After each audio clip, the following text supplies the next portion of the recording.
ഈ കോഴിമുട്ടയ്ക്ക് എന്താണ് ഇത്രയും വലിയ പ്രത്യേകത എന്ന് ചോദിച്ചാൽ, ഒരു കോഴിമുട്ടയുടെ അകത്ത് ഒരു ജീവൻ ഉണ്ടാകാനുള്ള എല്ലാ ന്യൂട്രിയൻസും അടങ്ങിയിട്ടുണ്ട് എന്നതാണ് ഏറ്റവും വലിയ പ്രത്യേകത.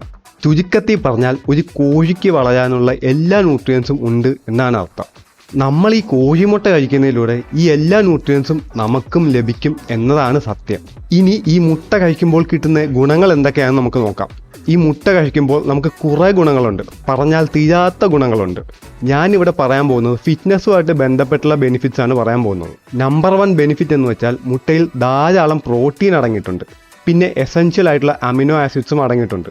ഇത് കഴിച്ചാൽ മസിൽസ് വളരാൻ ഒരുപാട് സഹായിക്കും. പിന്നെ ഇതിൽ ഒമേഗ 3 ഫാറ്റി ആസിഡ്സും അടങ്ങിയിട്ടുണ്ട്. ഇത് നമ്മുടെ ബോഡിക്ക് വളരെ അത്യാവശ്യമാണ്. പിന്നെ ഇതിൽ ധാരാളം വൈറ്റമിൻസ് അടങ്ങിയിട്ടുണ്ട്. നമ്മുടെ സ്കിന്നിൻ്റെ യങ്നെസ് ഒക്കെ നിലനിർത്താൻ സഹായിക്കും. അതുമാത്രമല്ല കാൽസ്യം, അയൺ ഇവയെല്ലാം അടങ്ങിയിട്ടുണ്ട്. പിന്നെ നമുക്കറിയാം നമ്മുടെ ബോഡിയിൽ ഗുഡ് കൊളസ്ട്രോളും ഉണ്ട്, ബാഡ് കൊളസ്ട്രോളും ഉണ്ട്. കോഴിമുട്ട കഴിക്കുന്നതിലൂടെ HDL അല്ലെങ്കിൽ ഗുഡ് കൊളസ്ട്രോൾ ആണ് കൂടുന്നത്. ഇത് നമ്മുടെ ബോഡിക്ക് വളരെ നല്ലതാണ്. പിന്നെ മുട്ടയിലും ഇറച്ചിയിലും ഫിഷിലും മിൽക്കിലുമെല്ലാം ഡയറ്ററി കൊളസ്ട്രോൾ ആണ് അടങ്ങിയിട്ടുള്ളത്.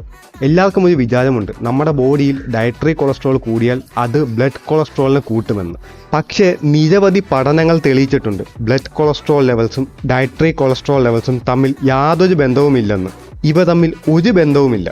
പിന്നെ എല്ലാവർക്കുമുള്ള വേറൊരു ഡൗട്ടാണ്, മുട്ട കഴിക്കുമ്പോൾ മുട്ടയുടെ ഉണ്ണി അല്ലെങ്കിൽ മഞ്ഞയും കഴിക്കാൻ പറ്റുമോ? ഈ മുട്ടയുടെ ഉണ്ണിയിലാണ് നമ്മൾ നേരത്തെ പറഞ്ഞ എല്ലാ വൈറ്റമിൻസും അടങ്ങിയിട്ടുള്ളത്.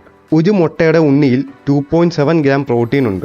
ഒരു മുട്ടയുടെ വെള്ളയിൽ 3.9 ഗ്രാം പ്രോട്ടീൻസും അടങ്ങിയിട്ടുണ്ട്. അപ്പോൾ ടോട്ടൽ 6.6 ഗ്രാം പ്രോട്ടീൻ ഒരു ഫുൾ കോഴിമുട്ട കഴിച്ചാൽ കിട്ടും. പിന്നെ ഒരു ഇൻഡിവിജ്വലിന് ഒരു ദിവസം എന്തോരം കോഴിമുട്ട കഴിക്കാമെന്ന് നോക്കാം. ഒരു ഫുൾ കോഴിമുട്ടയിൽ 1.5 മില്ലിഗ്രാംസ് ഓഫ് സാച്ചുറേറ്റഡ് ഫാറ്റ് ആണ് അടങ്ങിയിട്ടുള്ളത്.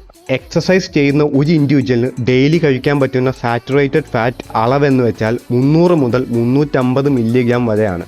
എന്നാൽ വർക്കൗട്ട് ചെയ്യാത്ത ഒരാൾക്ക് ഡെയിലി 200 മുതൽ 230 മില്ലിഗ്രാം സാച്ചുറേറ്റഡ് ഫാറ്റ് വരെ കഴിക്കാൻ പാടുള്ളൂ.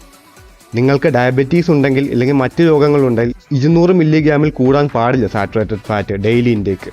അതുകൊണ്ടാണ് എക്സസൈസ് ചെയ്യാത്തവർ ഡെയിലി കുറേ കോഴിമുട്ട കഴിക്കല് എന്ന് പറയുന്നത്. 2 മുട്ടയൊക്കെ ഡെയിലി ഒരാൾക്ക് സേഫായിട്ട് കഴിക്കാവുന്നതാണ്. പിന്നെ എല്ലാവർക്കുമുള്ള വേറൊരു ഡൗട്ടാണ്, മുട്ട പച്ചയ്ക്ക് കഴിക്കുന്നത് നല്ലതാണോ എന്ന്. സത്യത്തിൽ മുട്ട പച്ചയ്ക്ക് കഴിക്കുന്നത് നമ്മുടെ ബോഡിക്ക് ഒരിക്കലും നല്ലതല്ല. അതിലൂടെ ധാരാളം ബാക്ടീരിയൽ ഇൻഫെക്ഷൻ നമുക്ക് കിട്ടാൻ ചാൻസ് ഉണ്ട്. ഏറ്റവും നല്ലത് കോഴിമുട്ട ഹാഫ് ബോയിൽഡ് ആയിട്ട് കഴിക്കുന്നതാണ് നല്ലത്. അപ്പോൾ ഓർക്കുക, കോഴിമുട്ട ഒരിക്കലും വില്ലനല്ല. എന്നാൽ ഓവറായിട്ട് നമ്മൾ ഇൻടേക്ക് ചെയ്താൽ അവൻ ചിലപ്പോൾ വില്ലനായേക്കാം. അപ്പോൾ അത്രേ ഉള്ളൂ ഗായ്സ്. Thanks for watching.